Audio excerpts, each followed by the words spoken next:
Most people satisfying this broadcast and moved on. Nobody caught what actually happened in the final 4 minutes. The 4 minutes that ABC's legal department spent the next 72 hours trying to determine whether they were obligated to preserve as evidence. By 7 a.m. Eastern, the clip has been shared in formats that did not exist the night before. Stripped of network branding, subtitled in languages the show has never been captioned in, embedded in legal threads authored by constitutional scholars who do not typically engage with late-night television. By 9 a.m., the president's third post has accumulated more quote tweets than the original clip, and every single one of them contains the same 4-second freeze frame. Jimmy Kimmel's face, lit by the cold wash of a studio that someone recalibrated without authorization, holding an expression that is not triumph and not defiance, but something quieter and more permanent. The expression of a man who has just said something that cannot be unsaid and has made peace with the architecture of consequence that will follow. By noon, ABC's parent company has issued 2 statements. Neither one mentions Kimmel by name. Both use the phrase editorial independence. And somewhere on the 8th floor of a building in Burbank, a conference room full of executives is watching the broadcast for the 4th time, trying to locate the precise second at which the evening departed from every plan they had approved. That second is easy to find. It is the second Jimmy Kimmel stopped telling jokes. Here is what happened. The lights inside Studio 57 at Television City sit at a temperature that the lighting director will later describe as confrontational. The key lights are pushed cold and flat, stripped of the amber warmth that late-night television uses to soften faces and sell the illusion of intimacy.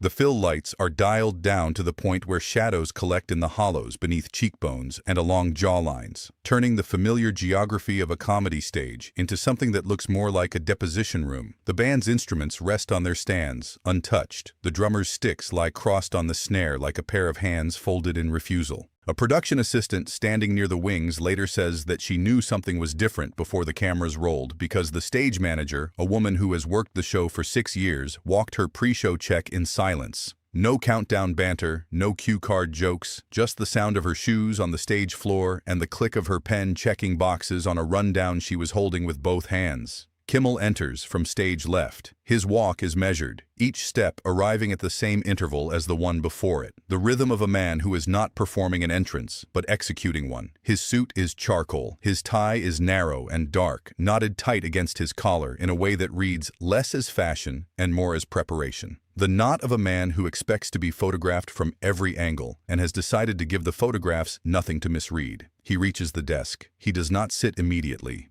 He pauses behind the chair, his right hand resting on its back, his weight shifted to his left foot, and he looks at the audience. Not a scan, not the quick sweep of a host locating the energy in a room. A look, sustained, specific, moving from the front row to the mezzanine and back with the patience of someone counting faces he will need to find later. His eyes settle on a point in the 3rd row and hold there for 3 full seconds. A man in the 4th row shifts his weight. A woman beside him touches her collarbone. Then Kimmel sits. He claims the chair completely, settling into it the way a boxer settles onto a stool between rounds. Not resting, but conserving. His elbows land on the armrests. His fingers lace together across his midsection. His expression gives away nothing. His first line lands with the easy precision of a man who has opened 4,000 shows. They told me not to do this tonight, which, if you know me, is basically a formal invitation. The audience laughs. The laugh is warm. It carries trust, and trust tonight is load-bearing. 3 minutes of material follow.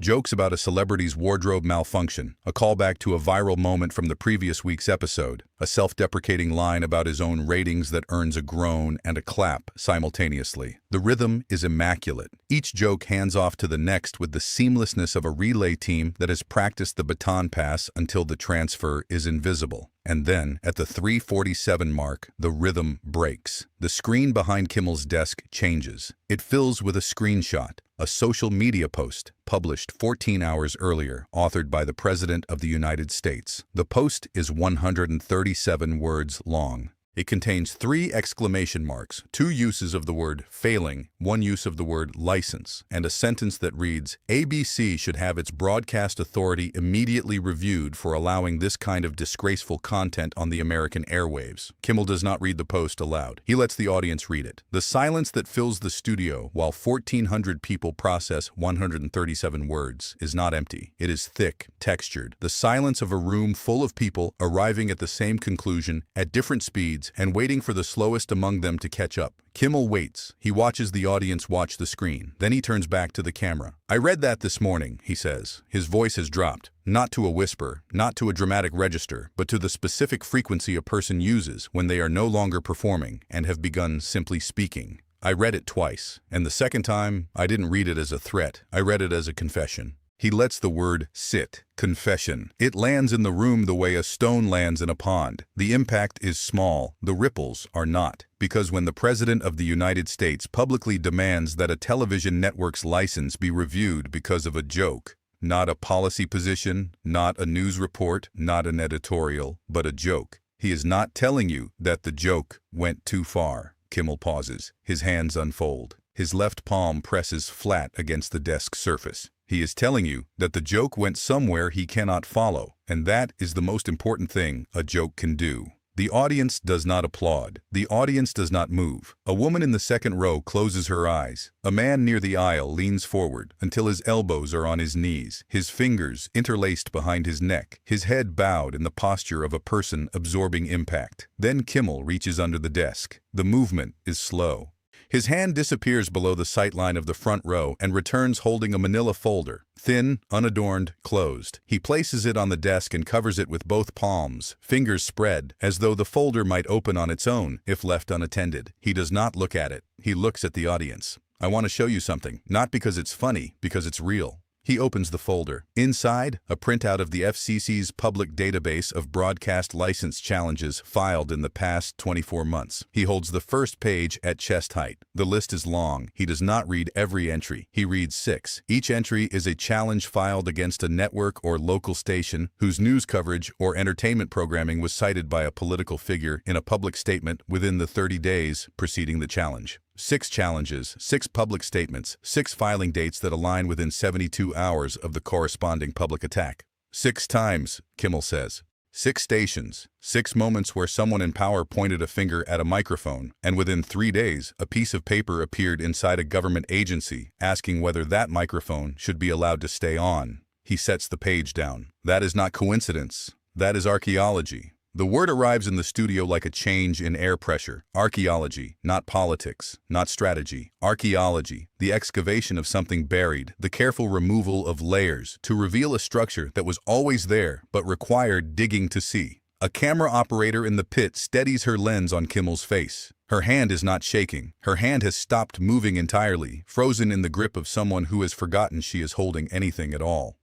The screen behind Kimmel changes again. A timeline appears. 18 months of public statements, FCC filings, and license challenge dates, arranged in 3 parallel rows. The alignment is vertical, statement on top, filing in the middle. Challenge date on the bottom. The gaps between them are measured in hours, not weeks. Kimmel walks the audience through 4 of the columns. His voice is clinical, stripped of every note of comedy, carrying only the flat weight of information that has been organized to reveal a pattern. Trump's voice appears in the room, not live, but recorded. A clip plays from a rally 8 months prior, captured by a handheld camera in the press pen. The audio is rough, ambient, real. In it, Trump says a sentence about a specific network. "If I had my way, they'd be off the air by Tuesday." The audience hears the sentence. Then Kimmel places the FCC filing date beside it on the screen. The filing was submitted on a Wednesday. The rally was on a Monday. "Tuesday," Kimmel says. He does not elaborate. He does not need to. Trump is not in the studio. His presence arrives differently tonight. Through the screen, through the posts, through the machinery that his words have set in motion. But the seat in the 4th row that cameras keep cutting to belongs to a network standards executive who was copied on an internal memo 3 days ago advising producers to exercise heightened editorial discretion in the current cycle. The memo did not name the president. It did not need to. The executive sits with his hands folded in his lap, his thumbs pressing against each other with a force that turns the skin white. A door beside the stage left curtain opens. A woman enters. She is wearing a dark blazer over a white shirt, and her credentials hang from a lanyard that she keeps touching with her left hand, the unconscious gesture of a person reminding herself that she has permission to be where she is. She is a former broadcast policy analyst who spent 2 years processing license challenge filings at the FCC's Media Bureau. She does not approach the desk. She stands at the edge of the light, occupying the border between the stage and the wings, and speaks with a voice that carries the particular steadiness of someone who practiced these sentences in a parking garage before walking through the door. She describes the filing process. She describes the database. She describes the specific moment, 14 months ago, when she opened a new challenge filing and recognized the language, not because it was legally standard, but because it was identical, word for word, to a paragraph from a Political Action Committee's press release published 2 days earlier. She flagged it. She submitted an internal query. The query was acknowledged. No response followed. She submitted a second query 4 weeks later. The second query was not acknowledged at all. That belief cost me more than any lawsuit ever could have, she says. Her voice does not break. It simply arrives at its end, the way a road arrives at a cliff. Suddenly, with nothing beyond it but air, she steps back. Her fingers release the lanyard. She stands still. A second person steps through the door. He is younger, carrying a tablet that he holds against his chest, the way a person holds a shield, not to attack, but to protect the space behind it. He is a former digital communications coordinator who worked inside a political operation that he identifies only by its structure, never by its name. His testimony is not procedural. It is atmospheric. He describes a room with 4 screens, each one displaying a different network's live broadcast. A room where the phrase license pressure was used in conversation the way other offices use the phrase press release. Casually, functionally, as a tool among tools. He describes the moment he understood that the tool was not theoretical. A call was placed from that room. He heard one side of it. The side he heard contained a name, a network, and the phrase, "Make it uncomfortable enough to matter." His throat works before the next words arrive. His eyes are fixed on a point above the audience's heads, as though looking at the people in front of him would make it impossible to continue. "I stayed quiet because I was afraid," he says. "But I was more afraid of what it meant if I never spoke." The room breaks open, not with a sound, with emotion. One person stands in the mezzanine, not clapping, just standing, hands at her sides, chin raised. Then another. Then a man in the orchestra section brings his hands together once, slowly, the sound arriving like the first drop of rain on a metal roof. Others join. The clapping does not accelerate. It holds its rhythm. Deliberate, measured, each person choosing the tempo independently and arriving at the same one, the way a congregation arrives at the same note in a hymn nobody rehearsed. It is not applause. It is not celebration. It is witness. Kimmel waits for the sound to settle under its own weight. He places both hands on the desk. His voice drops to the lowest register of the evening, barely above the frequency of the air conditioning, carried more by the room's acoustics than by his own projection. "The archaeology is done," he says. "What was buried is now on the table. 6 filings, 6 statements, 6 dates that line up like stones in a wall. And the only question that matters tonight is not whether the wall exists. You can see it. The question is what it was built to keep out." He looks at the camera. His expression does not change. His breathing is even. He holds the look for 5 seconds. The tally light burns red. 64 million people sit inside a silence that nobody is willing to break. By 1 a.m., the clip has been divided into 11 independent segments, each one migrating through different platforms at different velocities. The phrase, "that is archaeology," surfaces in legal commentary threads, in media criticism columns, in the opening paragraphs of op-eds authored by people who have never referenced late-night television in their professional careers. ABC's communications office releases a statement affirming the network's commitment to creative expression and editorial independence.